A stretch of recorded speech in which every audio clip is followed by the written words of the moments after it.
Disney princesses? Princesses, oh. Di ba walang matataba? Lahat payat. Lahat sexy actually. Si Ariel sa Little Mermaid, Yes. pumatong sa bato, pumwesto. Ang ganda. Beautiful. Ganda. Kasi Yes. payat. Pero kung mataba yun, Oh. Merlion yun. Diba? Oo nga.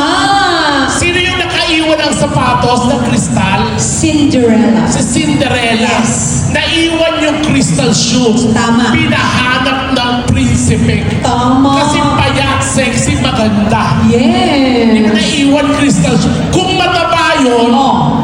malamang ang naiwan doon, Crocs. Sabi mo, ipapahanap mo.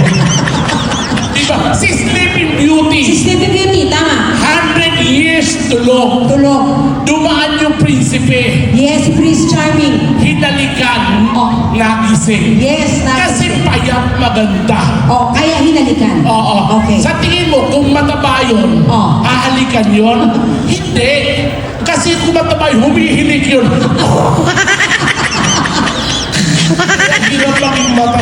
May mga sa kabilang dimension, Yes. sa folklore, Sa folklore, okay. di ba? Oh. Kahit mga multo, may diskriminasyon.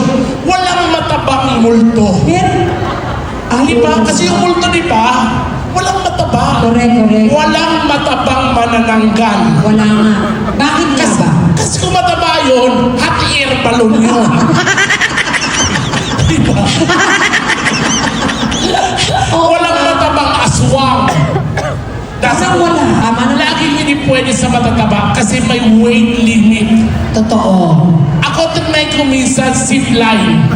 Nag-zipline ka? Pinayagan ako mag-zipline sa buti naman. Dumaguete. Okay. Nag-zipline na kaso sa kalagitnaan pa lang, binababa na ako. Ah, bakit? Tapos nung nakababa ako, nareklamo ako ng DNR. Bakit naman? Kasi raw yung dalawang bundok na pagdikit ko.